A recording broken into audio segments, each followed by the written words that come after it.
Did you miss me? Yeah. What? MC Vagina's right back in this bitch. 2009 is the year that I recorded this song.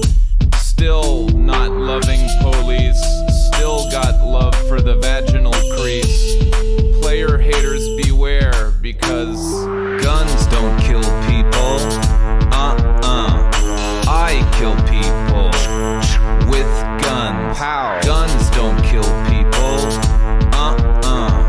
I kill people with guns. How? Hey punk ass gangsters, what you looking at? You think you can front with me? You better watch your back, because I have a lot of guns and I can shoot them good. I'm a menace from society, a boy on the hood. I'm invincible, like Bruce Willis in the movie Invincible. I'm invisible, like, well, I'm not really invisible. I'm bad, like the movie Attack of the Clones. I'm dangerous, like a fire in a nursing home. Old people burning, put your hands up. Old people burning, that's kinda messed up. What, you got a problem with this? Maybe I should kick you in the face with my fist, because on top of guns I know karate and ninja stuff. So if you come at me, I'll trip you, then I'll suck your nuts. I mean I'll punch your nuts. Sucking them would be gay, and I'm totally not gay. I'm all about VAGINA. What? Guns don't kill people. I kill people with guns. How? Guns don't kill people. I kill people with guns. How? If a guy messes with me, I shoot him with my load. All over his chest and face and down his throat. Cause I don't give a fuck, I'm crazy, like Mel Gibson. No wait, that just makes me sound racist. Listen, I buy a lot of expensive things because I have a lot of money. You can't afford expensive things cause you don't have a lot of money. Haha, you want these things but you cannot afford them. That means that you're not cool cause you're just a poor person. Stupid poor people, I have more money than you. Stupid poor people, you can't even afford food. When I show women my money, they want to have sex with me. And they always have orgasms cause my penis is so big. 25 inches long and 12 inches thick. I'm the Anthony Hopkins of cock, the Albert Einstein of dick. I'm the Beatles of cum shots, the Mozart of huge balls, the Anne Frank of erections. No, that's inappropriate. Everybody knows that my rhymes are really tight, like an extra large condom on my penis, that's right. My lyrics are like the movie The Shawshank Redemption. They're really good. Guns don't kill people. I kill people with guns. How? Guns don't kill people. I kill people with guns. How? I've killed so many people that I don't even remember how many people I've killed. But it's probably around 7,000. 2005 plus 4 pennies, representing the north side. C to the Anada, bitch. Oh yeah, women are actually good for 4 things: cooking, cleaning, vaginas, and their sisters' vaginas.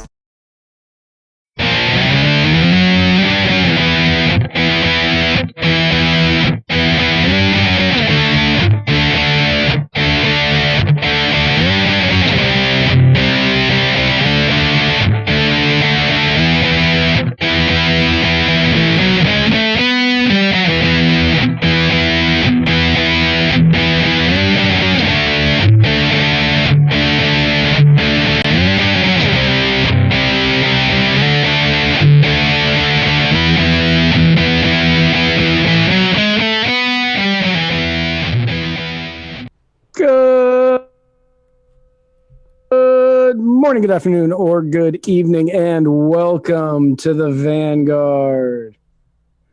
For Spike Jupak Sakel Cohen, I am Matt Wright, and together we are traversing the muddied waters of freedom. Hey everyone, these are arguably getting worse over time, slowly. How is Jupak Sakel worse? Sakel? Yeah.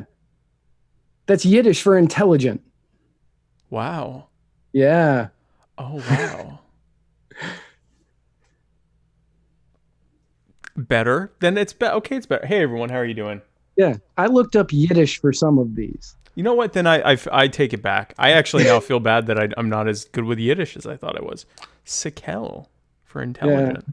I don't know how to say it properly. I tried to find out how to say it. I wonder if that's not even remotely how it's said. So they said that the Americanized way to say it is Sekhel. So I think it's the sound. Ah. And I'm not great at that. So Sakel. Sakel. He's very Sakel.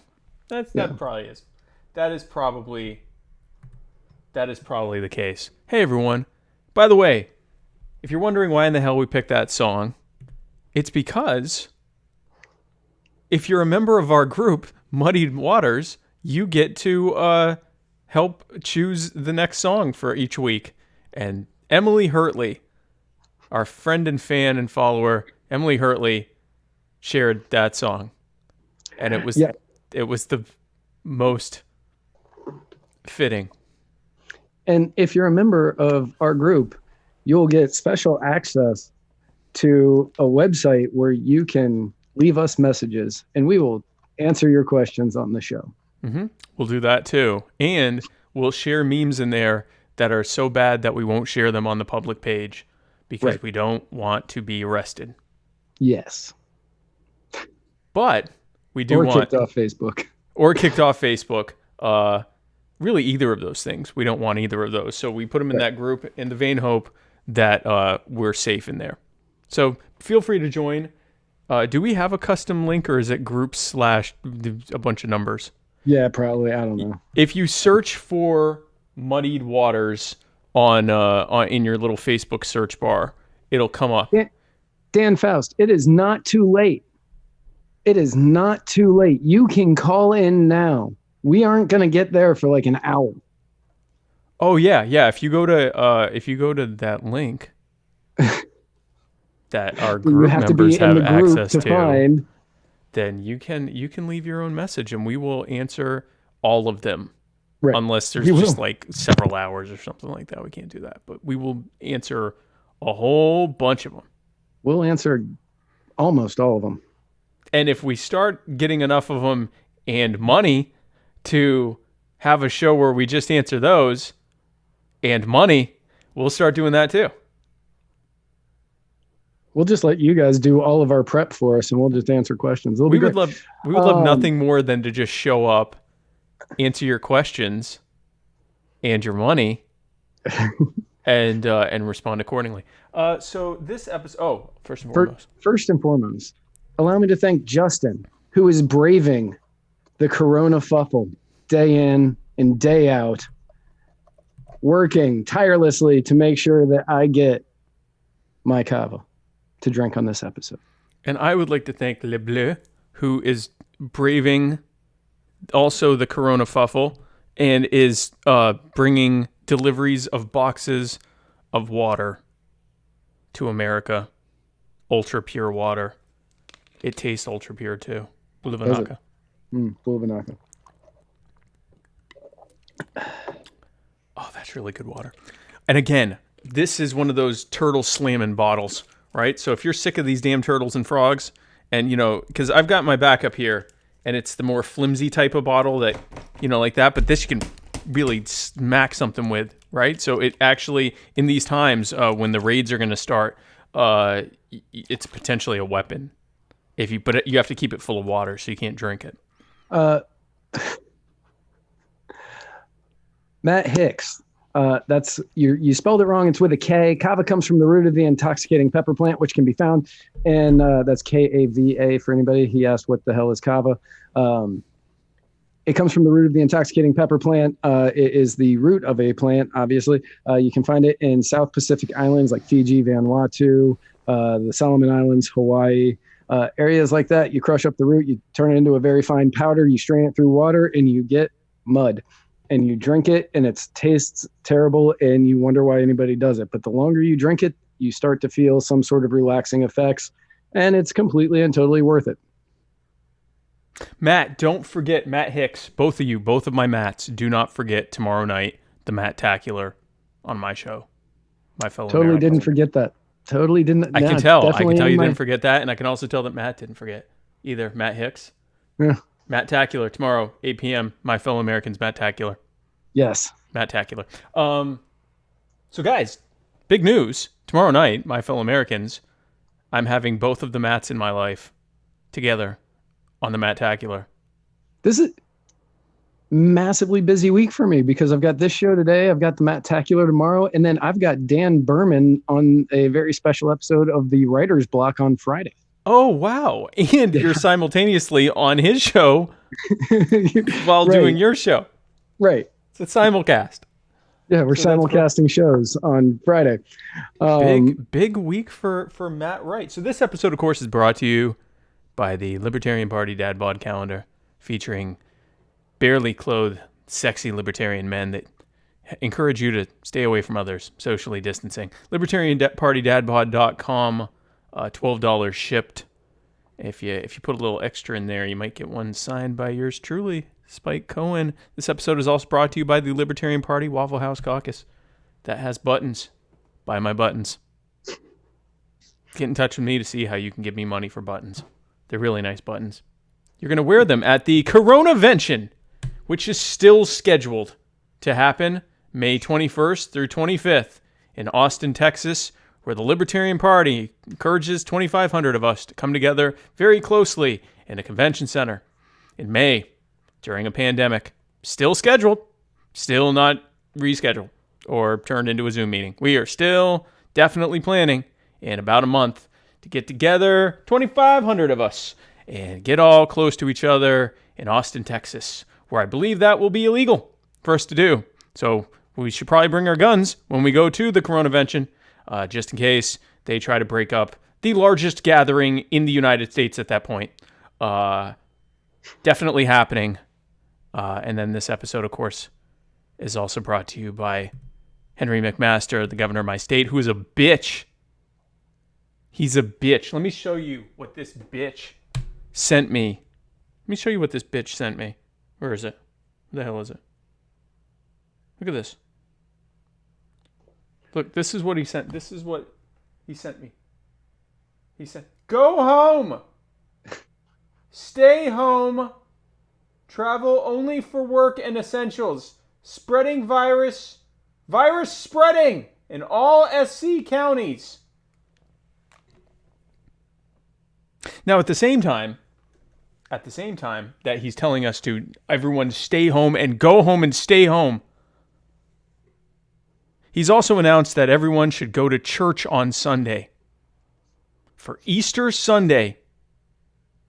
So I can't go to the beach, which is one of the most sterile outdoor environments possible because there's salt everywhere and there's not a lot of people out there because it's not summer and you closed all the hotels. So it's pretty much me swimming in saline. But we definitely need to all get together in church for Easter, which is the busiest day of church for the whole year. In church. Let's all go to church, but definitely not the beach and definitely not a restaurant. Don't do that. But also, after you go to church, let's all go to Walmart. Let's all go to Walmart together and get really close to each other at Walmart. Speaking of, weren't we supposed to have a Seder dinner this week? Yeah, we're supposed to have a Pesach Seder. Are you having a Pesach Seder with Sarah? I don't know, but we were supposed to have one on the show, and you said, yeah, we can definitely do that. My family will be very upset with me, but yeah, we can do that. When did I say this? Probably about December. Yeah, that's what I was wondering, because I don't recall saying that. It's what I would have said. but I I don't was recall very saying excited that. about a Seder because it was when I first learned about one. I mean, I can go hard boil an egg. Sweet. We have time. And I think we have a lamb shank in the You don't have freezer. an egg timer anymore. Oh, God. Oh, no. Matt Hicks has it. Matt Hicks does have it, but I do have a lamb shank somewhere in the freezer I can bring out. Sweet. And I can definitely not going to say that. If you have a firstborn Egyptian child, we love them, and I would never joke about that. So, British Prime Minister Boris B.J. Johnson. BJ. Oh, BJ. Old BJ. He has been hospitalized and he is now in the ICU with a touch of the corona fuffle. Oh, gosh. Best known for being the architect of Brexit and a divisive figure in the British parliamentary system. Obviously, a lot of people, like, he kind of splits people. He's probably roughly right around Trump numbers, I would guess. So majority of people in Britain might dislike him, but he probably will continue to win, especially with their weird system. Gosh. So he's in ICU? Yeah. Is he on a ventilator? I didn't read that when I saw it. I didn't see that in the original report when I did these yesterday. Oh, my Lord. But yeah. When I found out he went to ICU, I almost didn't want to make the joke that I'm going to make. Oh, no. Well, I mean, it's in the notes. It is in the notes. It is in the notes. But even though probably roughly 52% of all of Britain and the world hates him, we have to remember there are people who care about BJ. People like his fiance, Carrie Simmons, who loves him for who he is and not for his power. She is definitely very worried about him. We should all be worried for her as well, because what will happen to Carrie Simmons if BJ passes on due to the corona fuffle?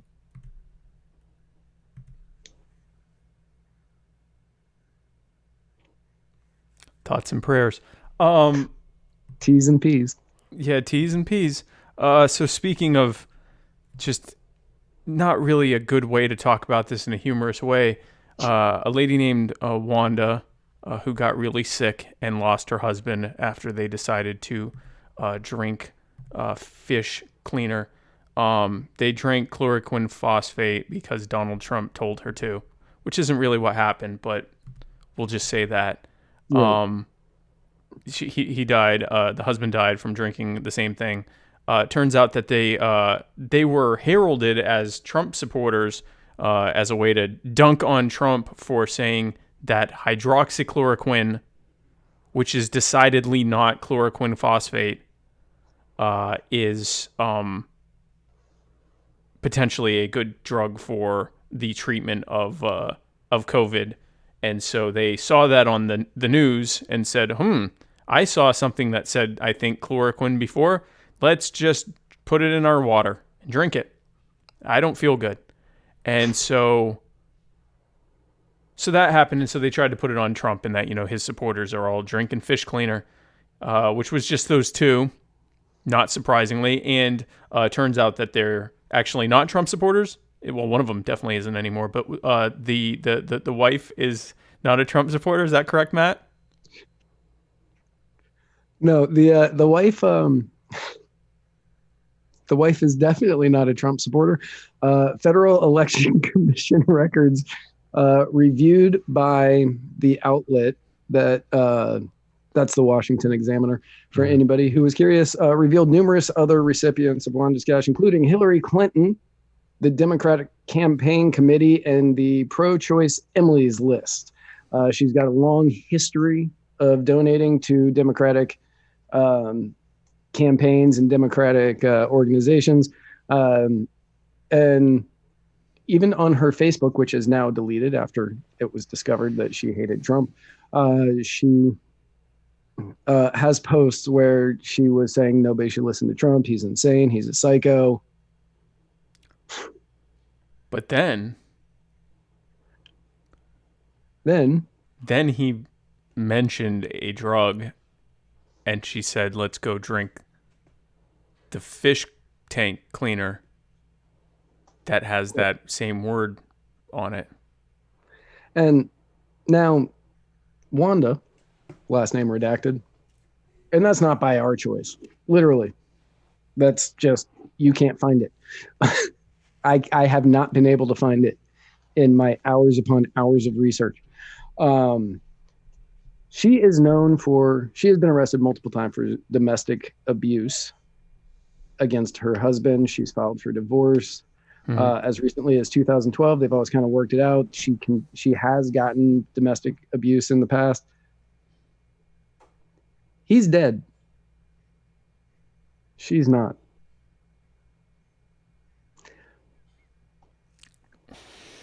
I'm going to leave you all to make any kind of judgment you want on that.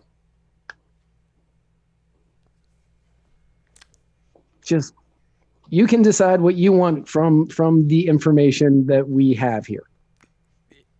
We have simply said things that all are true. All of them are 100% true. And now we give those to you. To do with what you will. With our love and affection.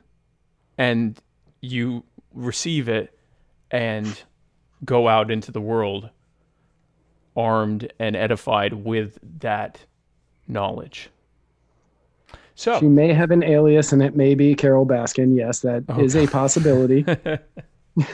Oh no, there's going to be a here husband video, here fishy video for. Definitely not going to make that meme. Right. If anyone who is in the Muddied Waters group wants to make a here fishy meme, I might share it when very tired and punchy. So later tonight. Later tonight, yeah. So speaking of tired and punchy, Joe Biden has alerted Bernie Sanders that he is he's vetting VP candidates this month. Is that correct, Matt?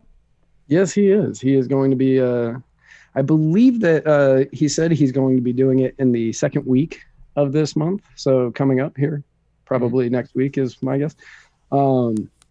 And we all know, because of what happened during the March debates, in an effort to bring diversity to the two old white men that were running for the nominee for the party of diversity, they said that they were both of them agreed to nominate a woman. In other news, Kamala Harris, Amy Klobuchar, Tammy Baldwin of Wisconsin, and Gretchen Whitmer of Michigan, and Tammy Duckworth of Illinois. Oh yeah, and Stacey Abrams. They've all bought new bottles of either Pantene, Tresemme, or Herbal Essence. I need everyone to understand how low energy this was when I made this, because I really just wanted to dunk on Amy Klobuchar a little bit with it, and that was basically my only goal here in making this. Also, I was running low on time, but the point of this is the fact that these are all people who, and we're going to talk about that, I think, next. Women who, they were big in the Me Too movement. They hashtag Me Too'd, and they hashtag believed all women. And now they are unironically throwing their support behind a man who has a long history of being very touchy and very sniffy, and has some rape allegations. And they're all lined up. Sexual assault. Sexual assault. And they're all lined up to cape for him for the next few months. Yep. Definitely not craven at all. At all.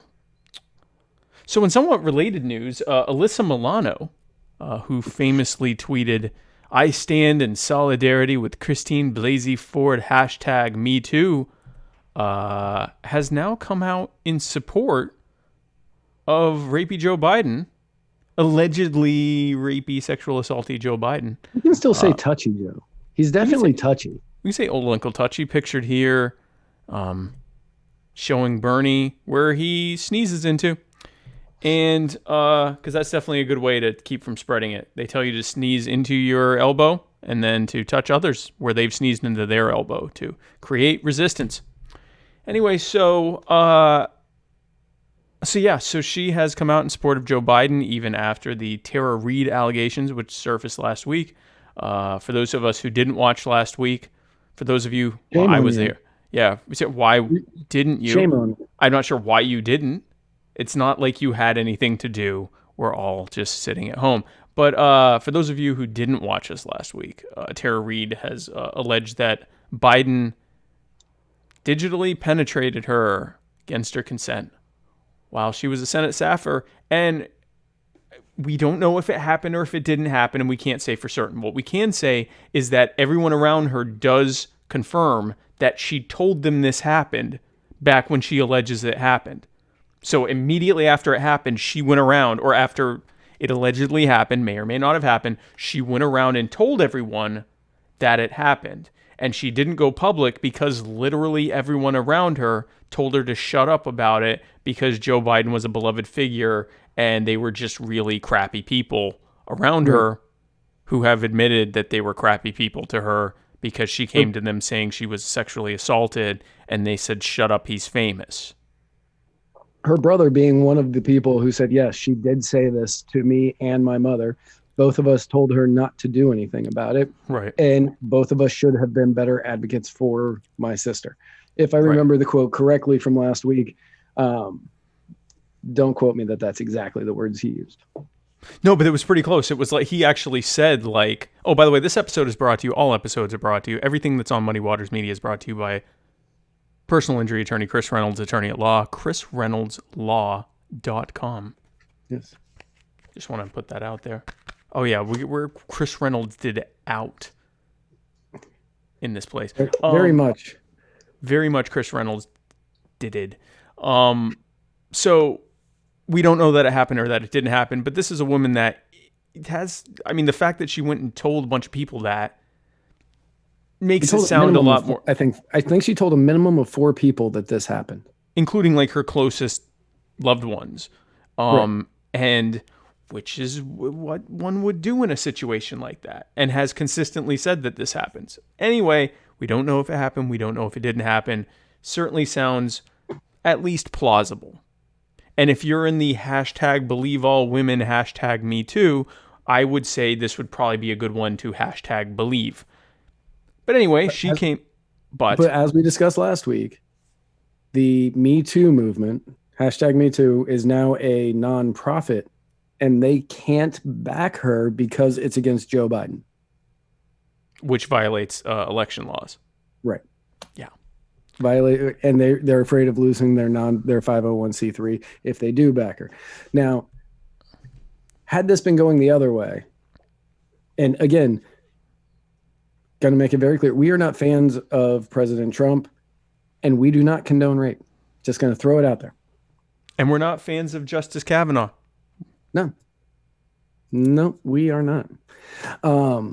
But had this been going the other way, everybody would say everybody needs to hear about this. Nobody really knows about Tara Reade. Nobody really knows this story. Alyssa Milano is going to bring more attention to it by saying that she supports Joe Biden than anything else possibly could have. Yep. So she came out on a podcast in support of Joe, who is her preferred candidate for 2020, and said, I believe that even though we should believe women, and that is an important thing, what that statement really means is that for so long, the go-to has been not to believe them. Starting good here. We have to societally change that mindset to believing women, but that does not mean at the expense of not giving men their due process and investigating situations. It's got to be fair in both directions. Now, this was this is the same person who was So in support of Christine Blasey Ford, Mm-hmm. who didn't tell anybody about these allegations against Kavanaugh up until allegedly years later, but couldn't remember who she told it to and couldn't produce any witnesses that it actually happened. She was in support of that and saying he should step down. Yeah. We talked about this a little bit last week. A guy from The Atlantic, whose name I'm completely blanking on right now, he did the same thing. He said the allegations against Kavanaugh are enough to make him step down. Yep. He is not saying anything about Biden. Mm-hmm. She actually is coming out and saying that she is in support of Biden. And as we will hear in a second, she says, I don't feel comfortable throwing away a decent man that I've known for 15 years in this time of complete chaos without there being a thorough investigation. She did not care about the investigation into Kavanaugh. Well, she didn't know him. She didn't know him, Matt. And you know, when you know someone, they can't possibly be a rapist or a sexual assaulter or molester, whatever the term is, but they can't possibly be victimizing people. I'm pretty certain that she knew Weinstein, and she was probably on the blame Weinstein bus. I would assume as much. Now, to her credit, Rose McGowan or McGowan? I think it's McGowan, but Rose McGowan. Rose McGowan. The lady who used to be with Marilyn Manson has also been a staunch Me Too supporter and also a victim of Harvey Weinstein and a former co-star with Melissa Milano. Called Milano a fraud. She said, "You are a fraud. This is about holding the media accountable. You go after Trump and Kavanaugh saying believe victims. You are a lie. You have always been a lie. The corrupt DNC is in on the smear job of Tara Reid. So are you. Shame." Now, I'm not the biggest fan of Rose McGowan. McGowan? Whatever. McGowan. Rose. I'm not the biggest fan of hers because I actually agree with what Milano says here, but I know she doesn't actually believe it. I agree that they need to be given due process investigating and thorough investigations. I agree with all of that. I know she doesn't believe that. Right. At least Rose, she is steadfast in what she believes. And I respect that. At least you're standing up for what you actually 100% believe, as opposed to Milano, who is backing down at the very first opportunity. It's purely partisan for her. She hashtag believed in women because of it was against Republicans and she's a liberal Democrat, but now that it's for a Democrat, well, I know him. Right. Oh, I know Joe. I've known him for 15 years. Nothing. He would never. He would never. There's no way he would ever. This is the woman who called for a sex strike, and then she called for a sex strike because of abortion restrictions, which ultimately is what the hardcore pro-life crowd wants. It's for women not to have sex unless it's for procreation. So kind of a win there for them. But then when asked to clarify on, for example, does that mean that your poor husband now has to listen to you talk and not have any sex with you? I think that was how it was worded. She said, well, no, I'm still having my sex with my husband, but you shouldn't have sex with anyone. But I am. So I think Rose nailed it with this person.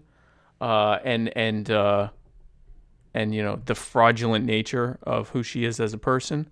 Oh yeah, awful. She's awful. Speaking of fraud, go ahead. Again, Rose McGowan.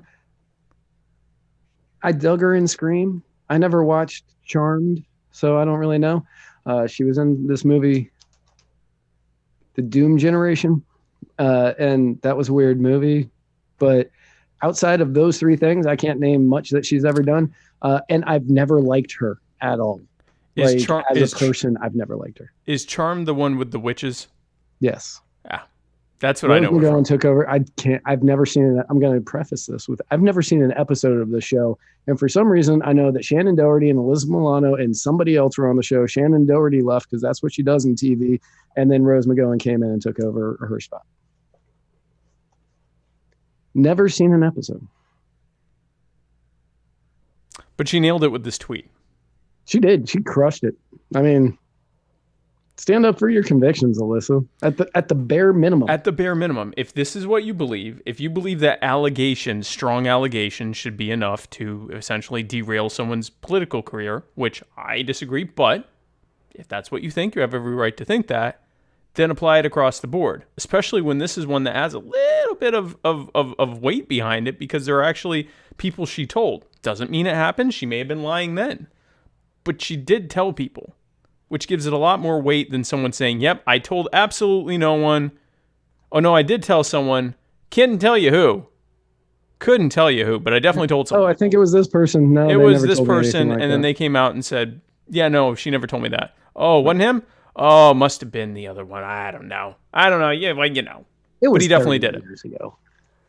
Happened a long time ago, but it definitely happened. Right. This is where it's like, no, I told everyone that I cared about that it happened, and they all told me to shut up. I told my brother, I told my mom, I told my friend, and I told a friend that was a staffer for Ted Kennedy. The mother has sadly passed away, so she could not comment. The brother said, yep, that happened. The friend and the staffer both said, they said that they did not want their names released. Yep. Said, yep, she definitely told us that. Yep, and she definitely told us that, and we definitely advised her to do nothing about it. So this to me sounds like a pretty. She's at least been consistent. She may have been consistently lying. If you're someone who believes that we have to hashtag believe all women, then you need to hashtag believe this chick. Yep. So definitely a fraud. Speaking of frauds, Wyoming. Let's talk about Wyoming, Matt. Let's go tell them about the state of Wyoming. Yep. Today, Wyoming is a real place. Whatever. Or at least we acknowledge people who claim to have lived and or been there. I may not agree with your belief that Wyoming is real, but I will fight to the death your right to think it is. Well, if Wyoming isn't real, the rest of this story is really pointless. Wouldn't be the first thing we've done that was pointless on the show. So they have a law there. That's true. They have a law there, their Food Freedom Act, which I know that normally when you hear something like this and it comes from government, it's the exact opposite. Right. Like the Patriot Act, unpatriotic, the Affordable Care Act, unaffordable, things like that. The Food Freedom Act is actually serving as a model nationally for how states can deregulate in-state food sales. When I was reading about, so just so everybody knows, I had completely different notes written for today. Completely different notes. And then I found out about this and I went down a rabbit hole reading about it. And I said, I want to talk about something good. So we're talking about this today instead of anything else I wrote. And also, side note, the Food Freedom Act is 9 pages long, and God bless their brevity, because I read the whole damn thing. Because normally I just have to skim through those. So 5 years ago, they passed the law, the Food Freedom Act. It opened up the possibility for producers, farmers, or their designated agents to sell directly to an informed end customer. So that means that somebody who's not going to sell it to a restaurant, somebody who's not going to sell it to a food bank, something like that. Right. It'd be like me selling something to Spike. Right. That's basically all it is. Anybody can do this now, as long as it takes place at a farm, a ranch, a farmer's market, a home, an office, or any location agreed upon by the two parties. That's literally anywhere. Sounding good so far. Right. This was intended to boost sales of locally grown foods instead of foods trucked in. So it boosts the local economy, allows for a freer form of exchange, and if you're into it, is greener because you don't have trucks coming from all over the place to stock up your Piggly Wigglies or whatever they have in alleged Wyoming. I don't know what grocery store they would have there, so I'm gonna look up what a Wyoming grocery store is named. Right. Now, all of this has already happened. There were provisions written into the original bill. This place isn't real. Jackson Hole Grocer, King Super, Albertson. Oh, Jackson Hole is a pretty cool spot, though. Is that real? Yeah.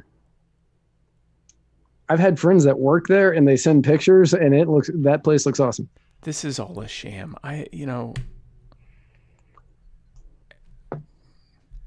Whatever. Bushton, Wyoming. Go ahead. So, all of this has already happened. They put provisions into this thing, and you know how many times whenever governments are like, okay, yeah, don't worry, we're going to get to this part later. They never get to it. The bill's passed. They don't care anymore. Right. They've actually been hitting every single thing. And not only that, they've been amending this bill, which is also very terrifying coming from government. Right. But every time they're doing something else good. Now, all of this has already happened. It's benefited ranchers, other food entrepreneurs, which I did not know what that was, but that was written in the article, and I figured I'd go with it. So if anybody knows what another food entrepreneur is. What is a food entrepreneur? Right. If anyone knows and that. It's also helped out consumers.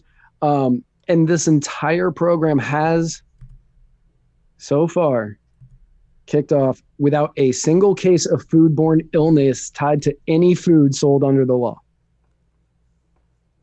Not one.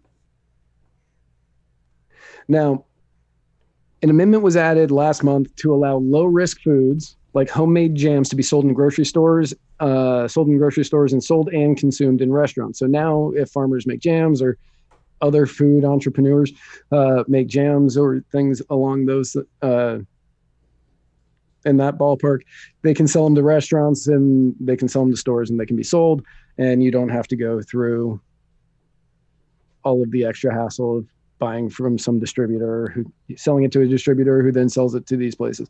Right. You can just direct sale, which is awesome. Right. These are all good things. Like, it's good that you can buy from someone if they want to sell to you. Exactly. And it's weird that you can't in most It's states. Weird that you can't in other places. It's weird that you can't like go to Tyson Chicken and say, hey, that chicken looks nice. I'd like to buy it. Nope. We have to give it to Walmart. Why? Right. For your safety. It's weird that if I make jams or jellies or am a beekeeper, which would be really weird since I'm deathly allergic, I can't like make honey or jam and maybe that's a food entrepreneur. A beekeeper. A local convenience store. That's a food entrepreneur. A beekeeper. Yeah, probably. That's actually a good call. So last month, no, sorry, that's a lot. Yesterday, maybe last week, they passed a new amendment that's going to go forth in July, which is a animal share amendment. Nice. Right. This will let consumers buy individual cuts of meat directly from the ranchers through an animal share agreement. And this part turned me on reading. Completely outside of the Department of Agriculture inspection regime. Wow. That was actually in the article. My nipples are hard now. I have to cover my nipples because they're ready. Right. Like mine are always kind of. Yeah. That's why it's blocked by the banner. By the bar. That's the nipple bar for you. Right. The nipple bar. Truly, everything about this law is absolutely amazing. No other state in the nation has a law like this. And soon, Wyomingians. This is not real. Like, I don't know if that's right. I guessed. I just liked it. Wyomophiles, they'll be able to order short ribs from the cow they want it from. They'll be able to just go out and say, "Yeah, I like that cow." That is amazing. I want short ribs from it. Or people looking for the perfect brisket for their Passover dinners will be able to say which calf they want it from, because I think there's something about slaughtering calves. I'm not 100% sure. Wyomingite. That's what. Wyomingites. Yes, and I literally put in what are people, and it Google knew I was going to ask from Wyoming called. Right. And the way that they define animal share, which this is going to be kind of detailed, but it is an ownership interest in an animal or herd of animals created by a written contract between an informed end consumer and a farmer or rancher that includes a bill of sale to the consumer for an ownership interest in the animal or herd and a boarding provision under which the consumer boards the animal or herd with the farmer or rancher for care and processing, and the consumer is entitled to receive a share of the meat from the animal or herd. Basically, that is a really long way of saying, I'm going to give you money to get the ground chuck out of this bad boy's neck whenever you decide to kill it. And outside of the Department of Agriculture inspection regime. This is honestly the greatest food freedom law I have ever seen. And I've seen, sadly, many. I have read a lot of laws. I have read a lot of those, and none of them have been worthy of us to even talk about. So they're also working on making it legal to sell processed meats, be able to sell it to people who can then donate it. Right now, you can sell processed chicken, but you can't sell processed anything else. So they're going to do all the other meats. They're going to make it where you can donate it or resell it to someone else for third party and restaurants to be able to participate in the transactions. So basically, they're just completely opening the market for food. And lot of it... They're working on that. That part's been really difficult to get through. But the guy who's been writing all of the amendments, he said that these are things that he wants to add in eventually. That is incredible. They're definitely ensuring the freedom for farmers and consumers, and they're creating more competition too, because now you don't have to just go to a store. You can buy it directly from the food entrepreneurs, as we're calling them now, on this show. And also you get to pick out your steak. So it's like when you go to a restaurant and you say, I want that lobster. Now you can go to a cow and say, I got a good feeling about this one. I want that one's meat. Right. And so Matt Hicks is saying this sounds like a complicated food co-op, except it's not that you are part owner you're not part owner in a store or on a farm. You are part owner of a cow or a pig. Like you say, I just want this. That cow looks tasty. Or if you're like me and you don't know which cow would look tasty, you go, I just want some of your best. Here's the money. And then you would just get a portion of that cow. Now, Dan Faust says, you're not actually having to become a member of a food co-op. You're just saying, I want that cow's chuck steak or short ribs or whatever. Dan Faust is saying that Ohio's Libertarian Party political director has been doing this for a while now with his pigs, where you can just say, I want that part of the pig. No. So I have heard, I know in Tennessee, you can do things like buy certain sections. I didn't say outside Matt Hicks said, I got aroused when you said outside the FDA, and I didn't say that. Outside of the state Department of Agriculture. But that might be outside of the USDA too. If it's not covered by the state, maybe it might not be covered by USDA either. That's also possible. And I know Tennessee has something. I know that one of my good friends in Tennessee, he will just go and buy a quarter of a cow. I don't know if what he's doing is legal, but he does it. It wouldn't surprise me if it wasn't. It may require a lot of, making them a member of a co-op or something like that to be able to do it. I don't know, or they have to get some kind of licensing or something to do that. But this is such a good law that it's clear that it's not real, and neither is Wyoming. I still say Wyoming's not real. They try to blame Dick Cheney on this place that doesn't exist. I don't think he's 100% real either. Have you ever actually? Has anyone ever actually met Dick Cheney? No. But I'll tell you who is real, Matt. And that is our good friend Chris Reynolds. That's a good segue. Chris Reynolds, the personal injury attorney, who sponsors the personal injury attorney, Chris Reynolds, attorney at law, anchor call-in moment, where we take calls from messages that were left to us by, well, usually just by Chris Reynolds. We've had a couple from other people, but we're hoping with the new group that everyone comes on and... Ooh, did you change the color? Yeah. Oh, cool. It looks great.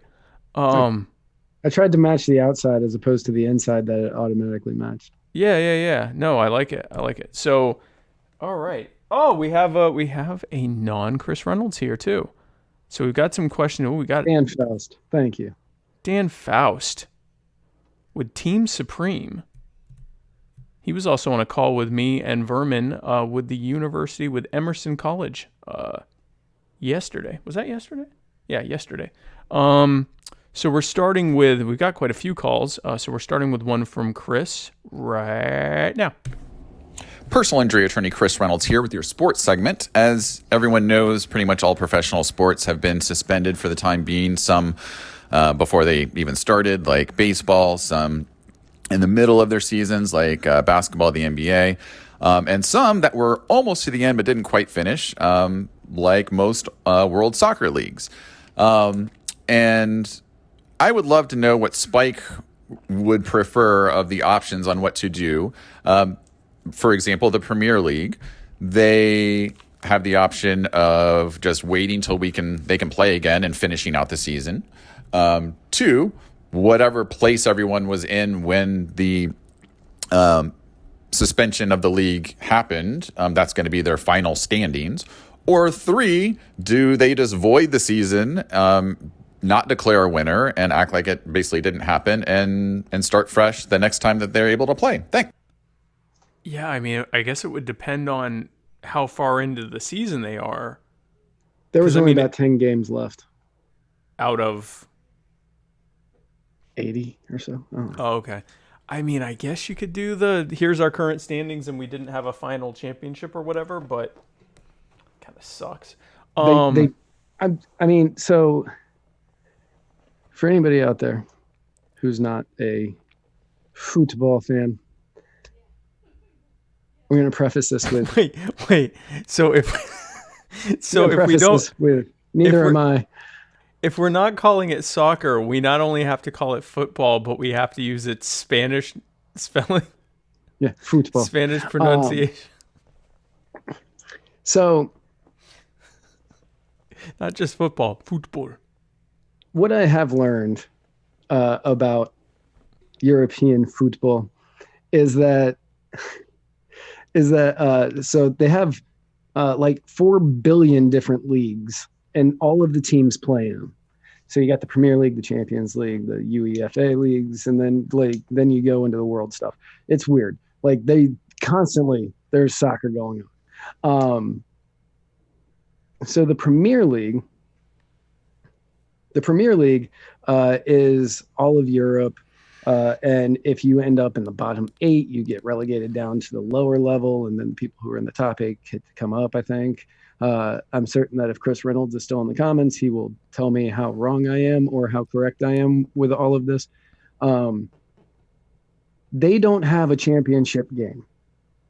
Oh, okay. And the reason that Chris Reynolds is asking you this is because he and I were talking about this on Saturday. And it's going to come into play later as well in our show because it has a lot to do with the second half of our show. We're not going to talk about soccer before you just immediately turn us off. I know. I was going to leave, actually. Right. No, I get it. So the Premier League doesn't have a championship game. It's just whoever wins the most amount of games over the course of the entire season wins the Premier League.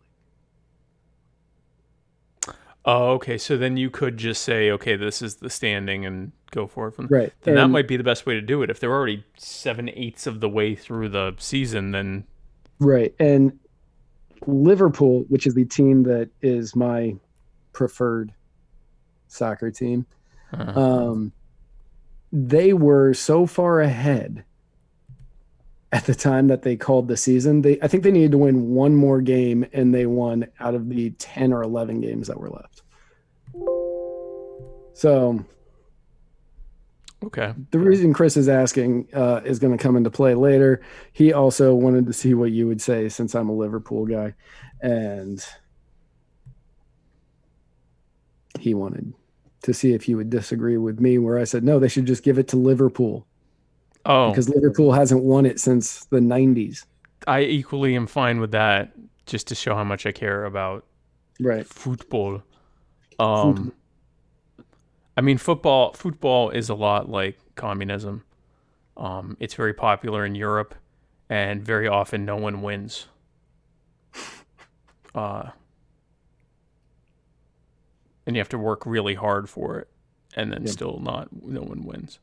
Right.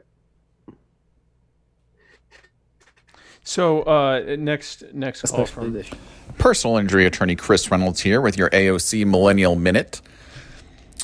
On Tuesday, today, Wisconsin, unlike many states, went ahead and had its voting, did not extend time for mail-in ballots to the dismay of, I think, many in the Democratic Party. And it just illustrates a problem that I think we're going to obviously continue having. And I know you guys have discussed this a little bit before, but I'd love to know what you guys would think would be kind of an ideal way to handle this if they're not able to, for example, continue voting or, allowing polling places to open or have conventions. Should we postpone everything? Should we do virtual everything? Like what is a solution you guys would think would work? Thanks. Before you say anything, that is the second how. Oh, Yeah. Like literally, that is the second half of our show. anarchy. All right, so then we'll circle back Right. We're going to circle back to Chris's question. to that question Right. as part of our special coverage of the. We're gonna get back to that. All Right. Personal injury attorney Chris Reynolds here with your MMA Minute. Dana White, in contradiction to all of the other sports that I think that we know about who have all shut down, is refusing to stop fights and is coming up with, I guess, some might say some creative ways to keep things going. He's got a UFC fight coming up here in just like a week or two. And then he is also apparently saying that he has procured an island to host future fights, I guess, for the rest of the year. And I'd love to know your guys' thoughts on what Dana White is doing. And number two, is this something that is actually going to work and be practical, or is this going to fall apart at the last second? Thanks. So I think Dana's playing a very high risk bet so right now we just saw no one has anything to do or talk about that isn't related to COVID.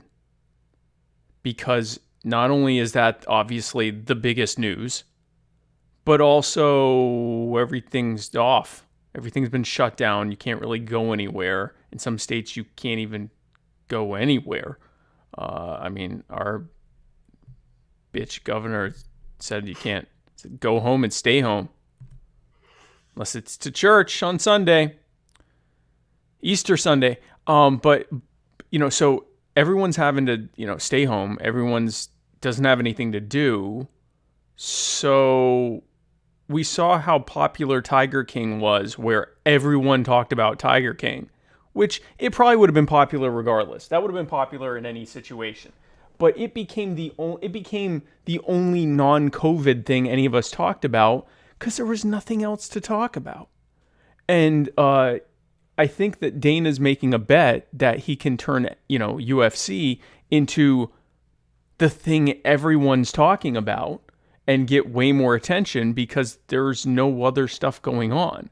And I think he's betting that whatever fallout happens as a result of the virus or any spread or anything will either not happen, or they can keep it at bay, or it'll be minimal enough in terms of actual damage that it's more than worth it for the gain of being able to, have a literally captive audience to his thing.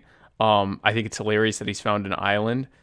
I don't know what to tell you, if it's going to fall apart or how it's going to go. I think I'm hoping he is being very, very, very careful with how he's doing stuff, because it can very quickly turn into everyone there having coronavirus, because you're dealing with people who not only are not socially distancing, but they're sweating and bleeding on each other, and then they're going and hugging everyone else, and the ref's right there, and they're all interacting. So, I mean, it would have to be obviously the fighters have to be together, but they may have to have everyone else socially distanced, and I don't even know how that's practical, because you're training. Like, I don't know. I can't see it not ending with everyone there getting COVID because one person's bound to have it. Hopefully they all take it well when they get it. I don't know what else to tell you, Matt. Like, I mean, good on him, I guess. Like, and anybody who's going to go, I would guess that they understand the risks. Oh, absolutely. Yeah. I mean, I would make it that. And in all honesty, as long as he doesn't call it like fire with a Y fights, it'll probably go off without a hitch. Yeah, don't call it firefights. As tempting as it is. I mean, it's tempting. I was like, man, this sounds like Fire Festival. If you had Ja Rule be one of the announcers, that's when you know that they're really leaning into it. I mean, you can do the precaution. There's a part of me that's like, hey, good for Dana, because it's given us something to talk about, and he's definitely recognizing a niche in the market there, but that could blow up in his face. If it turns out everyone gets COVID and one of them dies, and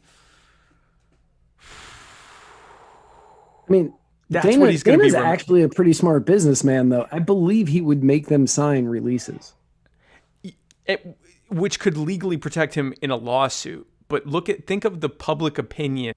Possibly they never even know who originally had it, but as a result, everyone or most of the people there. I wonder if he would test everybody, because I'm going to guess there's no fans. I'm going to guess it would be yeah. Well, especially if it's on an island, yeah. Right. So there's not going to be any fans there. So you're going to be looking at, and he'd probably keep entourage to a minimum. So he'd trainer, maybe a sponsor. And you test everyone. And you're not allowed on the island if you're not allowed on the island if you don't, and have some kind of an incubation period. I mean, he could do it in a way that it more than likely is going to work, or has at least a good possibility of working out. But that's a tough one. That is a tough one. It's ballsy. What it is. And if it works, it's going to elevate him way higher than any other move he could possibly make. If it doesn't work, then he's always going to be the guy he's going to be the coronavirus guy forever. The coronavirus MMA guy. He's going to be he's going to be the UF COVID guy forever. Right. Yeah. So I don't know what to tell you. That'll be an interesting one to watch. So here is the next one. Personal injury attorney Chris Reynolds here with your religion roundup. With Easter fast approaching, many, if not most, religious institutions, churches, are going online, virtual for their services. Some are not. I'd love your opinion on that. But more importantly, and really the important issue here is obviously what good old Joel Osteen is doing. And I just wanted to know how excited you guys were for Joel Osteen's Easter virtual service that he's putting on that is going to include Kanye West, Mariah Carey, and Tyler Perry. Thanks. I'm super excited about that. I couldn't care less about that. Matt's as excited about it as I am. So,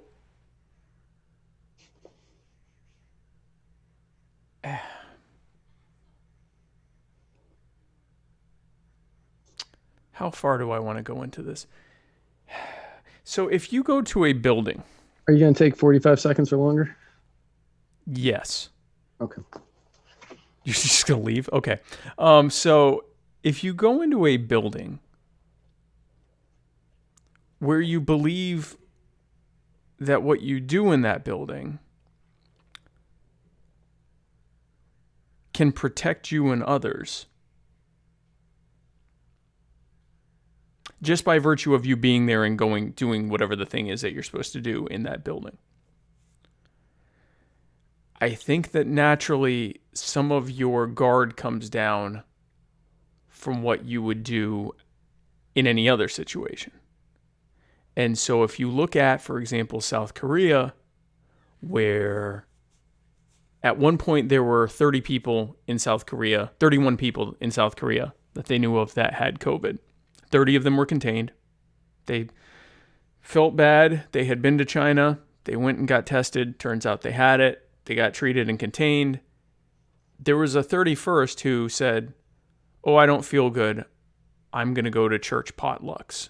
And so she went to several church services and infected dozens or hundreds of people, who turned around and infected thousands of more people because of one person who went to church because they thought that would make them feel better. I'm not going to get into a debate about your religious faith if you have one. I'm going to tell you that the data demonstrates that COVID doesn't care what your religion is. So there's no religious faith or denomination that's able to say, nope, we have no one or almost no one who's been infected with it because our prayers work and God actually loves us, being proven by the fact that none of us are everyone's getting it. If you're exposed, you get it. Yeah, that's, I think, what I want to say about this. That's the extent to which I want to say about this. I think going into a building with lots of other people who believe that their deity is going to protect them specifically from a disease is one of the last places I would want to be right now.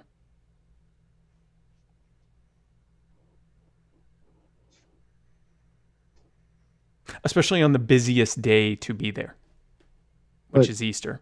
Easter followed by Christmas, but Easter is the busiest Sunday on average for Christian churches.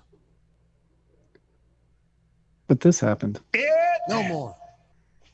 Is finished. Yes. Coronavirus is finished. I forgot. Is over. And the United States of America Just the United States. Healed. and well again.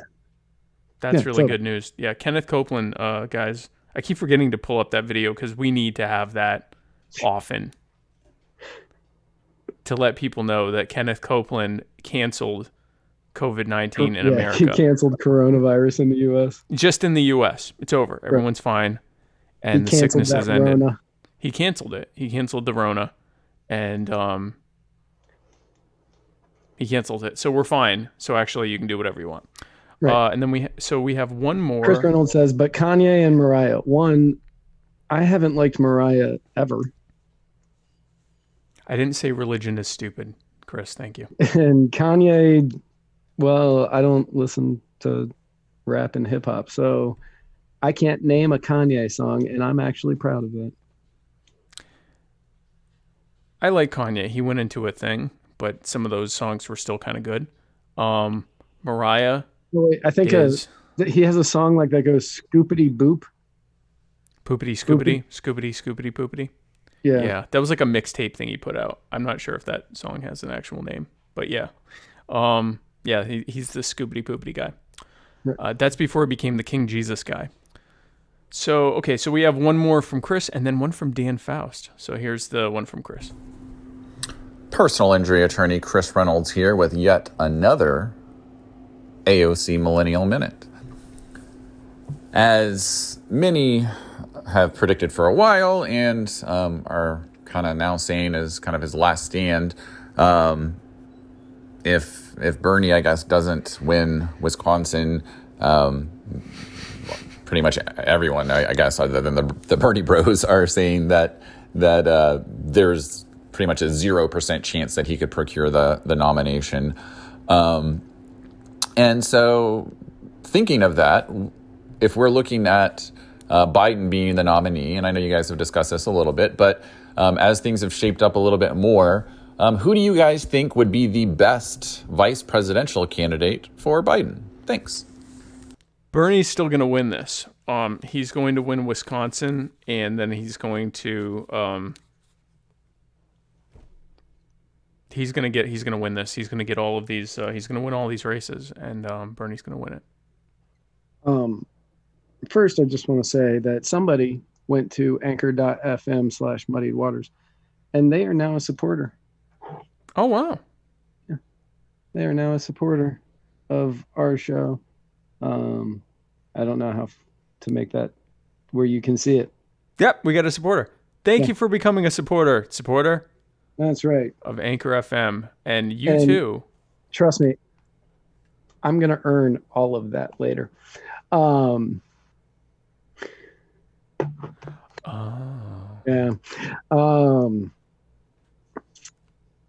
Is that how we get supporters? Apparently so, yes. Okay. Apparently that's how we're doing it now. That's fair. Yeah, if so Biden is going to win Wisconsin, and then after that, I think New York's the only state left that has like a major Ohio, I guess, kind of right. Ohio does. So they're like the only two. New York. Those are the only three states left that have a major delegate count. Right. When Biden wins Wisconsin, whenever that happens, because it's not going to be today. Like, yes, they're voting today, but they did mail-ins until today, so we're not going to know an answer until later this week. Yeah, a few days. Yeah. Right. But Biden's going to win. 68% chance, I think, that Biden's going to win. Oh, really? Oh, okay. I haven't been following it since since this bitch told me to stay in my house. Yeah, I was actually sitting on the couch the other night and I went, wow, I haven't looked up anything on primaries in a while. It just died. The primaries just didn't matter anymore because they're not happening. And Wisconsin voted today. Really, that kind of takes out the entire second half of our show. But what I think...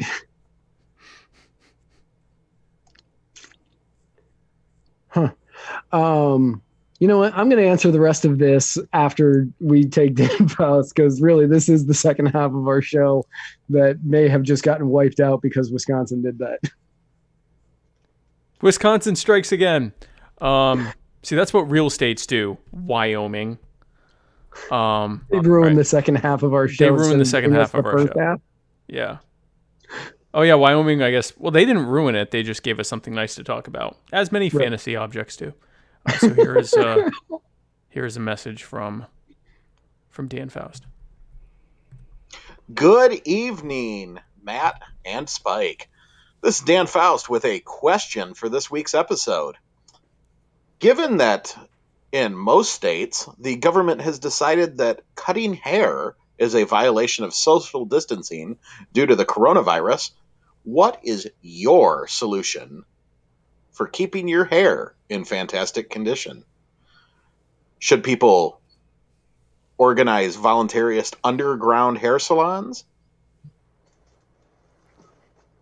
So far, my solution has been to just give up and just have my hair do this. So that's been my personal solution. I know that many people don't believe me when I say this, but I wash my hair like once every 2 weeks. What? And yeah, once every 2 weeks. Look at it. I'm not messing with it. Why are you giving me that face? Go ahead. I don't want to interrupt you. Go ahead. Yeah, no. It's roughly once every 2 weeks that I wash my hair. Okay. And I get it cut once every 6 months or so. So I actually haven't given a lot of thought to this, but pretty much all of us know somebody who cuts hair, whether it be a friend, whether it be somebody you go to regularly, whatever. I'm willing to bet that if you're not going for something massively extreme, like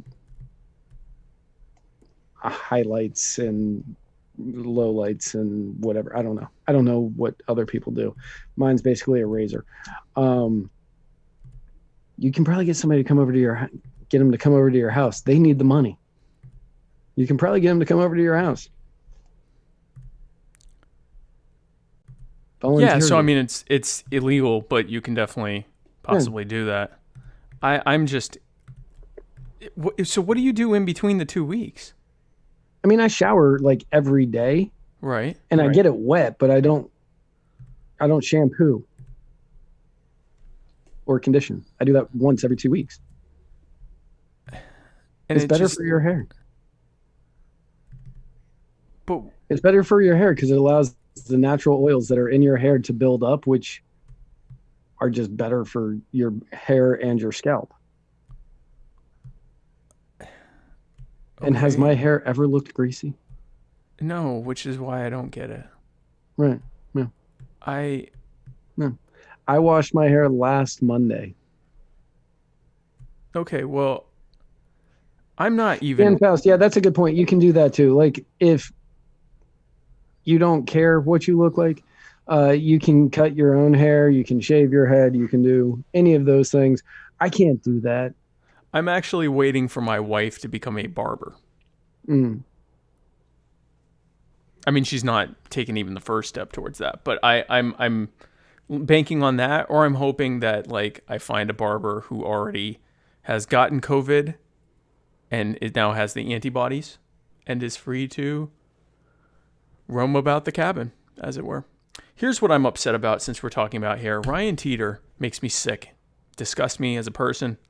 I am sick and tired of him having hair that looks good during all of this. And he complains about it because apparently there's something wrong there that he's upset about. Well, it's blue.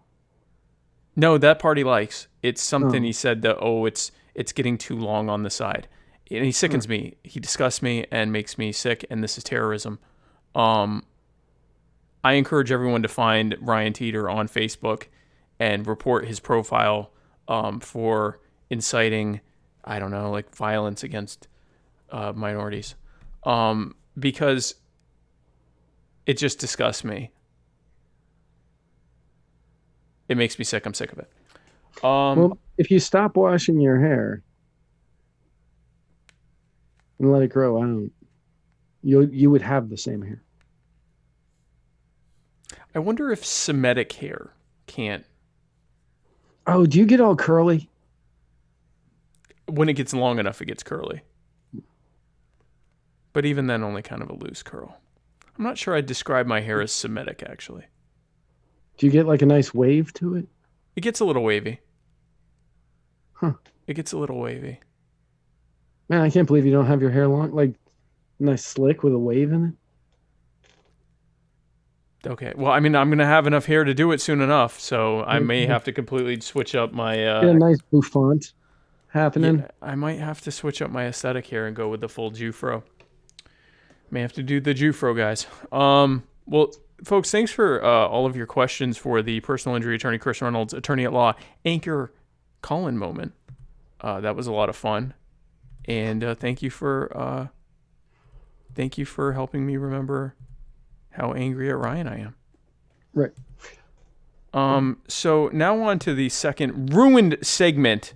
So, okay, Wisconsin was going back and forth on whether or not they were going to have a primary. Right. For like a week. It went to the Supreme Court.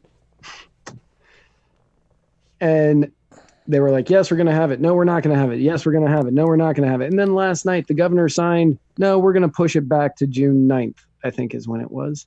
Mm-hmm. And then I woke up today and they had it. And I didn't even think about the second half of this show being kind of contingent on them not having it. So here's the deal. If Biden wins Wisconsin, which I believe he will, Right. I don't foresee Bernie staying in the race until convention anymore. Oh, really? No, Okay. it doesn't make sense because you're forcing people to either lose their vote or you force them to go out and get the possibility of getting sick when you don't really have a chance of winning. Right. Oh, But- yeah, you're right. Yeah, because you could say, in the interest of not having to have any more votes, which could potentially, lead to this, or will lead to the spread of COVID. Yep.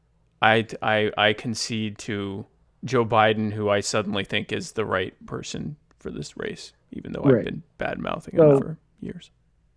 Everything that we were going to talk about, because Wisconsin voted, unless Bernie somehow wins, which isn't going to happen. I don't see that happening. No, is pointless. Because the entire second half was what happens if we don't have another primary, and Biden and Bernie are sitting at just under 1,200 and 900 respectively in the delegate count, because that was kind of what it was looking like. Right. But then Wisconsin this morning was like, screw it, we're just going to vote.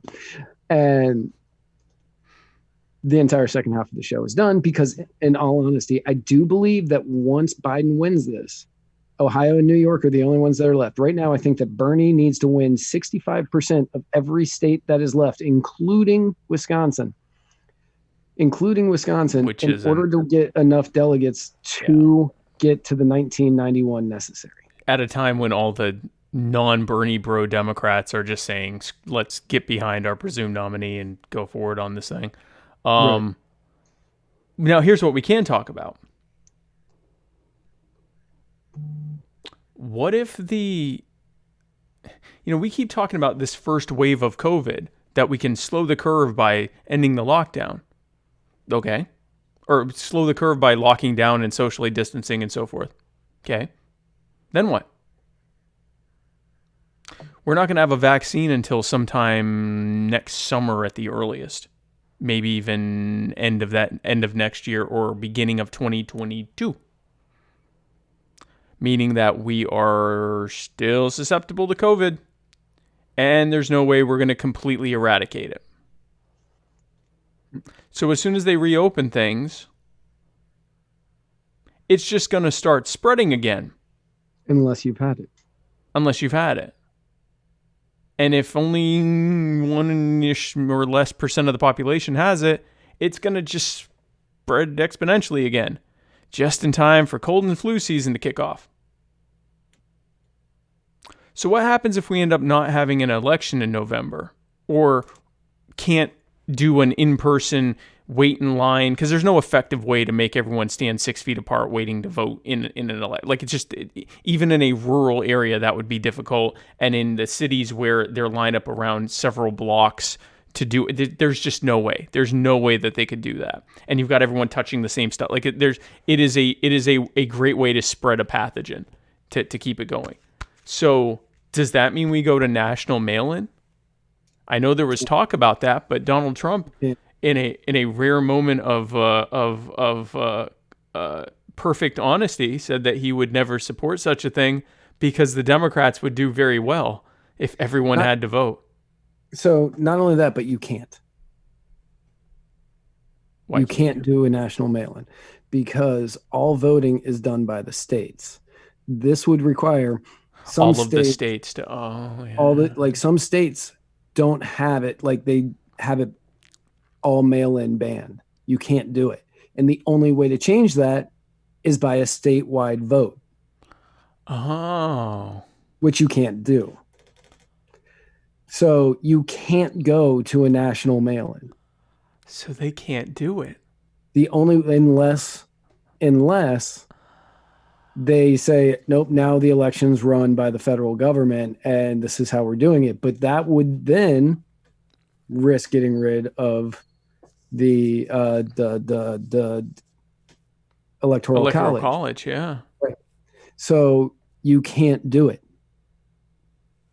And the courts would strike it down. You couldn't have a national takeover of the election system. That's not even in the amendments. That's in the first 7 articles of the Constitution, how the elections are done. It's done by the states. By the states. So you can't do it because, and it was something that we were going to talk about today. So I'm glad that I knew that. But some states that will require constitutional changes for mail-in only, because in their constitution it says that there is no mail-in only. You have to be able to have the choice of both. And that would require a statewide vote. And also areas with high Native American concentrations, the Postal Service doesn't go to every house. Oh. So there would be people who wouldn't be able to vote.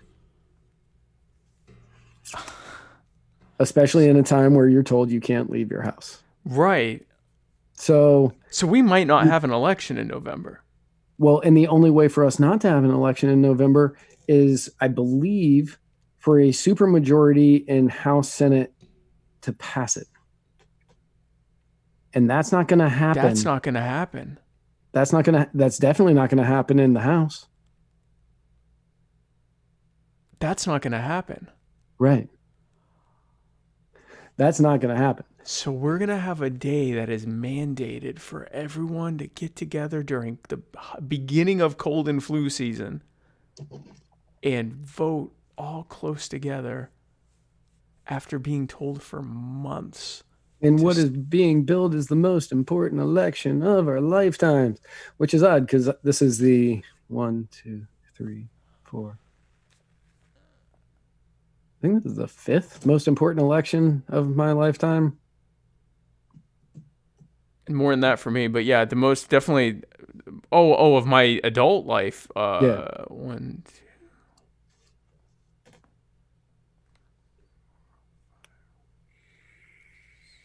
Yeah, 5 or 6, something like that. We're probably at the same number. Yeah, I was gonna say. So. Yeah. So, Wow. because you know that the House will never pass it on a supermajority. They're going to have an election day, whether they like it or not. And that benefits. The only way to get around it would be for Trump to declare a state of emergency and take power. He's not going to do that. You know why? Because who are the people who are most likely to think this whole thing's overblown and a hoax anyway? His people. Who are the ones who are the most likely to be like... And not only that, but the Democrats, after today, will be putting up the most blasé, bland candidate that they had. The one who, and I feel bad for him for it, the one who has dementia and can't get through a sentence without rambling into nonsense. He is... They're gonna stay home for it. Vermin and I could come in strong second here, just because of the layout of this, of a hated Democrat who is falling apart in front of us and also may have raped someone or sexually assaulted someone, and an election cycle that favors people who think this whole thing is either a hoax or completely overblown, which is Republicans and libertarians. Right.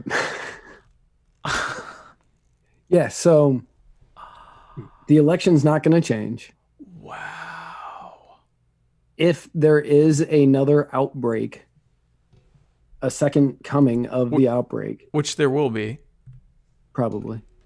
Unless they come up with a treatment that, either hydroxychloroquine, whatever, that just, you take it and you get better after a few days and you stop being symptomatic because it kills the virus shedding. Unless they come out with something like that, we're going to have a second outbreak. Spanish flu, 1918 flu, had a second outbreak. Like, all of the ones that have been even the least bit widespread had second outbreaks because that's what happens during flu season. Especially after you've just made everyone stay home. Wow. Right. So, wow. All of the Dems will stay home because, Biden is not a good candidate. And they're scared of, and they're the most likely to think that this thing, if anything, is understated and we all need to hashtag stay at home.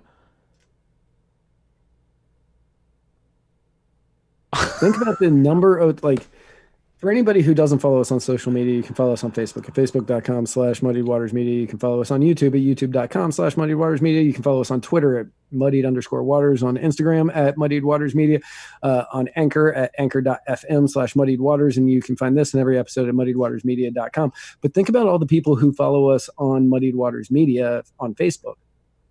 How many of them are getting mad that we're leaving our home? And we don't have all libertarians. We have people from across the spectrum. Yeah.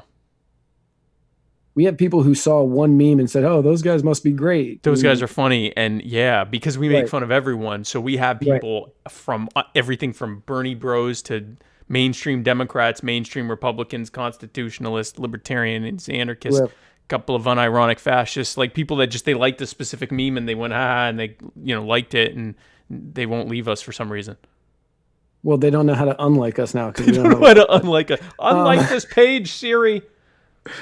And we also don't have a like button anymore, so you can't click unlike. You can just, oh, wow. Yeah, if you like us, you're stuck. You're stuck. Good luck unliking us. That is funny. But because of that, like, you can kind of see who it is that, one, I can kind of figure out who's following us and who's not. But the people who are going after us and saying these people shouldn't be leaving their houses to play tennis away from all these other people, or this guy shouldn't have been paddleboarding in LA by himself with nobody around and he should have been arrested. Those people are going to stay home. Those people aren't going to go out. And it will be an absolute landslide from the conservatives. And yeah, the third party people, especially the libertarians who are still thinking about having their convention, they will go out because they don't care. They don't care. They don't care. We've talked and to they are them. going to They go don't out and they're going to care. vote for whoever their candidate is. And if it's you and Vermin, great.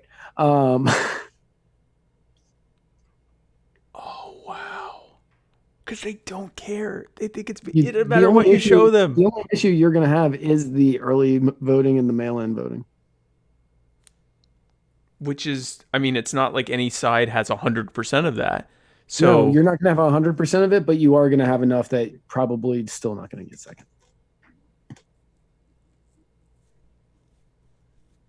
I reject that. I NAS also says Democrats also live in the most densely populated areas. Yes, that's true. Most of the densely populated areas are our good friend Bass over on YouTube. Good to see you, buddy. Hey, Bass. Most of the densely populated areas, New York, LA, San Francisco, Seattle, Chicago, Dallas, Miami. And Miami's kind of questionable on that. DC, Philadelphia. Boston. They are all heavily Democrat. and they're the ones that are like Look what's happening in New York. quarantined as a city. New York had 714 people die last night, I think, because everybody is so packed in on one another. There's no way to social distance in New York. They're not going to do it. Even if the polls are open, people aren't going to go. Except for the ones who think it's all a fraud to hurt Donald Trump or to infringe upon their rights and freedoms. Right. The conservatives will go out to ensure Donald Trump will win. The liberals will stay home. Sorry, the conservatives won't go out. The Republicans will go out to vote for Donald Trump. I misspoke. The Democrats aren't going to go out and risk their lives. No. For Joe Biden. For Joe Biden, exactly. For touchy Joe Biden. They're not going to go out and risk their lives. For Bernie, they'll try it. For Biden, a lot of them aren't going to. I think that the younger generation would try it for Bernie, but the older generation wouldn't. Right. For Biden, I don't see anybody doing it. No. Wow. Holy crap. Well, you're making me question that, so I'm going to look it up real quick because I know I read that today. I know I read some crazy. Sorry, 731 deaths in New York in a day. In one day from COVID. They're not going outside. They're not going outside. They're not going to go outside. And if you take New York City out of New York. You just made New York a purple state. Right. probably red if you take New York City I was out. going to say you might have even made it because you're not just taking out New York City. You're taking out like Albany. Well, maybe not Albany, but like Buffalo. You're taking out Buffalo. Buffalo's conservatives. Oh, Buffalo does not have all that many people there. Most of the people that go in for games travel from all over. Oh, okay. From within 2 hours. Buffalo is not the highly dense city that New York is. But New York City. No, nothing. Yeah, nothing's comparable to that. Right. Oh, wow. So, but yeah. So honestly, if you take Chicagoland out of Illinois, Illinois is a red state. Yeah. Yeah. If you take Seattle out of Washington, Washington's a red state. If you take LA and San Francisco out of California, it's a purple state. If you take Dallas out of Texas, it's even brighter red. Whoa. That is incredible. That is going to be funny to watch. And in all honesty, like, so since we're just riffing here at this point, like Chris Reynolds has called up numerous times and said, what's the election going to be about? You know, is there any way Donald Trump can lose? And we always said because of the economy. The economy is the only way that he could lose. We did talk about potentially entering a war and how that would hurt. Yeah. He would be the president that would hurt. What a and war. now, instead of if he went into a war, he would be the president that would hurt because he has done a great job of not getting us into new wars. Right. But we, it's the economy, stupid is the saying. Like, if the economy is doing well, whoever's in charge is going to win. Well, the economy has been tanking since this started. Yeah. But it's not about the economy anymore. Now it's about COVID. Now it's about coronavirus. So now it's the coronavirus, stupid. And it's all going to be about, do you want the person that's been working on it versus somebody new coming in, changing everything up and potentially making it worse. That's what the whole campaign, I'm not going to say that's what it's going to be about, but that's what it should be about. It is what it's going to be about. And a lot of centrists are going to be like, you know what? Can't change a horse in midstream. And we'll just go with what the devil that they know. And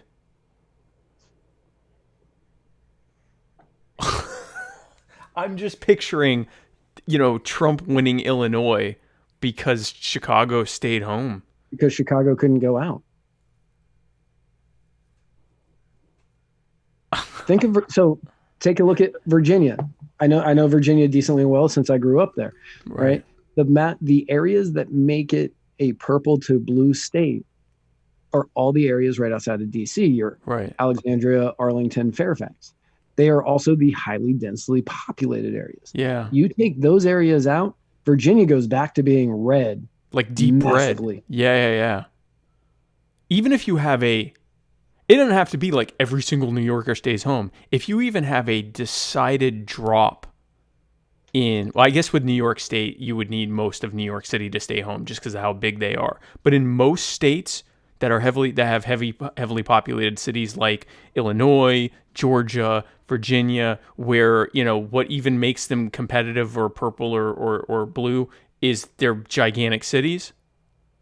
If you even see a 30 or 40% drop in the voting there, those become red states. New York, you would need to see a serious drop off just because the city of New York is so big and makes up such a high percentage of the population that it's. AOC is in Brooklyn, right?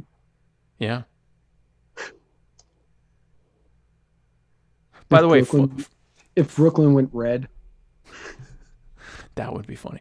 Fun fact, speaking of New York, Boris Johnson is from New York, which means they make the Donald Trumpish prototype in New York. That's where that's made. That's made in New York City right there. I forgot to mention that earlier. And I didn't put it in the show notes. So good news to end on. We have a call from Matt Hicks, who will be the guest on the Matt-tacular tomorrow night. So let's play that real quick. Well, hello there. This is your friend and neighbor, Matt Hicks, soon to be of the Spike Cohen Matt Squared show. Yay. I would like to know which of the two options presented you prefer. Either the movie Short Circuit or the movie Break Into Electric Boogaloo. And go. Short Circuit. Short Circuit. That's not even a question. Short Circuit. Short Circuits. Steve Gutenberg, I believe. Steve Gutenberg, Johnny Five. That Johnny was- Five, I'm alive. Johnny Five And is alive. It's It got is- Fisher Stevens playing an Indian guy, a white Fisher guy that plays the Indian. He's in brownface. Yeah, Fisher Stevens and Brownface. Right. I always thought that was an Indian guy, and you're right. It was. Steve.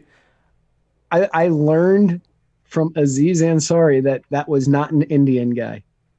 So here's why I knew that he was an Indian. I watched that, thought that was an Indian guy, learned what an Indian accent was like by watching that. Mm-hmm. And then a couple of years later, I'm watching something, and it was like a rom-com with Fisher Stevens in it, and I'm looking and I'm like, that guy looks like the doctor from Short Circuit. And I want to say this was long enough ago that there was no internet. And it wasn't until I saw him in yet another thing, several years later that I thought, that looks like, and I looked it up, and sure enough, Fisher Stevens in brownface. Let me get that picture. So, fun fact about Fisher Stevens, by the way. He was one time married to and cheated on, which ended the relationship, Michelle Pfeiffer. So I'm about to show you a picture of this guy. If you're listening to us on one of the many podcasting apps that we are available on, first of all, thank you. Also, Google Fisher Stevens later if you don't know who that is. Yeah, because this is Fisher Stevens. Oh no, that's not going to work. Hold on. Bear with me. Fisher Stevens. This is what we're going to end on tonight.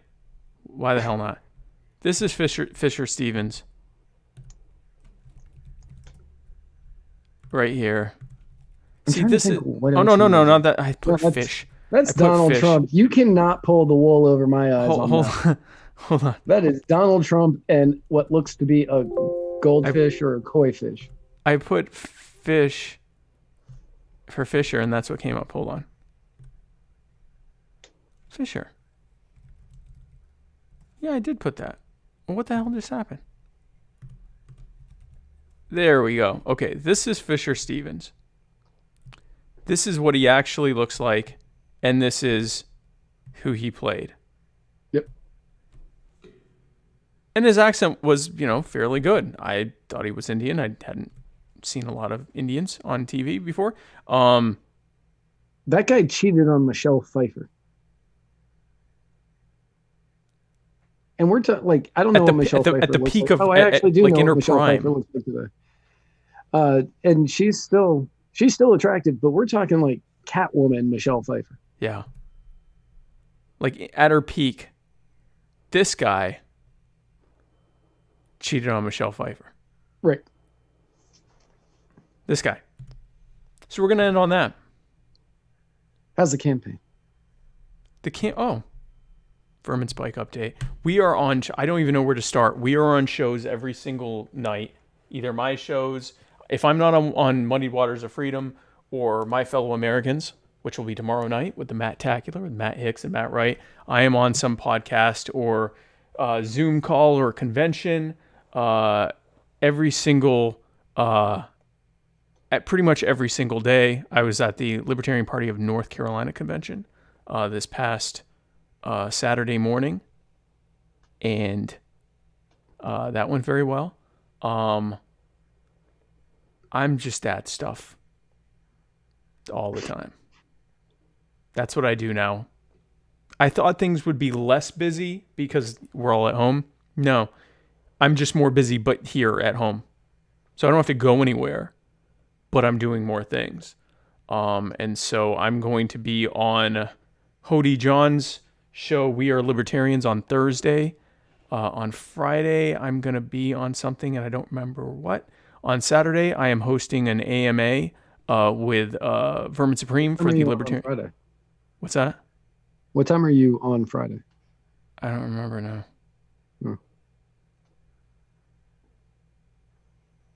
Something on Friday. Saturday, I'm hosting the AMA on the Libertarian Party Radical Caucus group for the members-only AMA of Vermin Supreme. And then on Sunday, there's a thing that we're doing. And then on Monday, we're doing an Easter Day special with me and Vermin Supreme on the Chrissy and Jess show with Jesse and Chrissy. Chrissy and Chris and Jess on Chrissy and Jess's show. Whatever it's called. We're on that. Chrissy. Easter. It's the Chrissy and Jess show with Jesse and Chris or something like that. Other way around. It's the Chris and Jesse show. With Chris and Jesse show with Jess and Chrissy. Right. That's what I'm on. No, I think it's the Chrissy and Jess show with Jesse and Chris. Anyway, whatever. We're on that show. Because I know Jess goes by Jess. Yeah. Since that's what we call her. So I think it's the Jesse and Chris show with Chrissy and Jess. Or something like that. I think that's it. Anyway, we're on that show on Monday. And we're just on a bunch of shows. And we are, whether we move forward with the coronavention, or whether we end up with a big, giant Zoom meeting and have the delegates pick the candidates that way, or whether the LNC decides to step in and coronate someone. Our strategy involves targeting all of those people with the message that Vermin Supreme and I are the pragmatic choice for the Libertarian Party. We are principled. We are popular outside of libertarian circles, which is what you need to actually win or do well in an election and win more votes for the down ballot people who have an actual shot at winning. And then we also, the media will not be able to ignore us. And right now, that's all that matters, is getting in front of the media, because we're all stuck at home watching media. And we're incredibly popular on social media, and you don't have to sacrifice any of your principles to vote for us. Oh, in unrelated news, Lincoln Chafee dropped out last week. We wish him well. He did say he's remaining in the party, so that's good. We're happy to have him in the party, but he is no longer running. We did beat Lincoln Chafee. That was an amazing in other news. In other news. Unrelated news. Unrelated to what we were just talking about. Yeah, completely unrelated.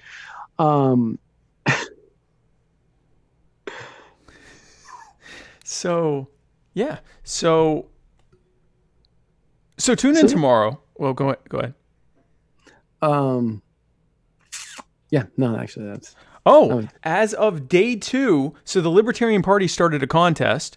Thank you, Dan, for letting us know. The Libertarian Party started a contest where the presidential candidates each were given their own unique link to have people join the Libertarian Party, with the idea that we're encouraging, which candidate is able to get the most people to join the Libertarian Party. Right now, Vermin Supreme leads that. I wonder if they're doing that for VPs. If not, Vermin Supreme and I lead that with the most number of people that are joining the Libertarian Party with our special, unique join link. Are you going to include that in the comments? Or? Oh, wow. Oh, yeah, the join link. Dan, what's the join link? Dan, put the join... I don't even know what the join link is. This is all... I briefly heard about this, but Dan, we need that join link, buddy. Yeah, Dan, just throw it in the comments. Just throw that there in the comments, and I'll start putting it out there. I'm going to use it as mine, too, because I doubt there's a VP one. Because no one wants to really run against me. It's going to be me, apparently. Give it time. On whatever day they end up having the convention, I am certain a lot of people will switch over immediately upon losing. Shift back to LP, but here's the thing, Matt. If they do if we end up with a Zoom convention where we're trying to knock all this out in a 4 or 5 hour time frame, you don't have those extra days to do that. That's true. So this is a potential thing that is going to happen for all of us while we're stuck at home. So that'll be a fun thing for you to watch, huh? For me to do right here. Run for highest office in the land. Live, I can't even live stream that from here because that would be just boring. It's now there's somebody from Wisconsin is talking. That might be Jacob LaBelle. I think he's in Wisconsin. Right. I might. I might. Oh, lp.org/Vermin Supreme. Okay. lp.org/Vermin Supreme. If you want to sign up, and I will definitely be pushing that on all of our social media, lp.org/Vermin Supreme. We are leading currently right now. And we are, Matt Hicks says, I'm going to run against you and then immediately quit and encourage my supporters to support you. You can talk about that on the show. That'll be, but don't say the second part. Just say you're going to run against me. Oh, I guess technically I could run against you since I'm a member of the Libertarian Party of Georgia.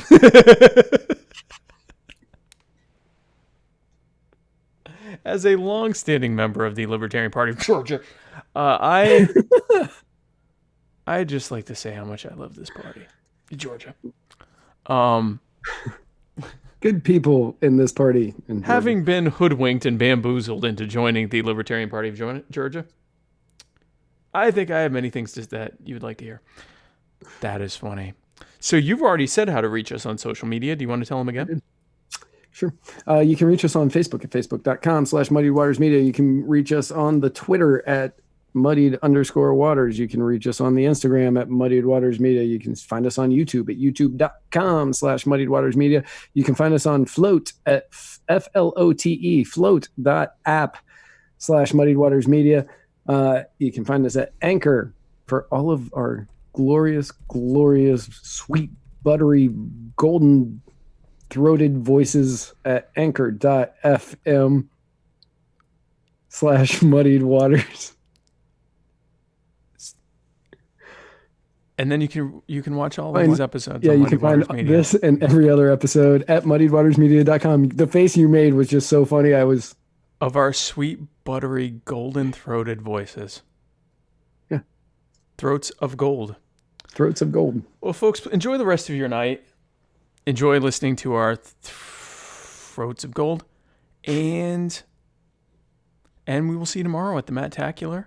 And, thanks for tuning in. Oh, and where we're going... We don't need roads.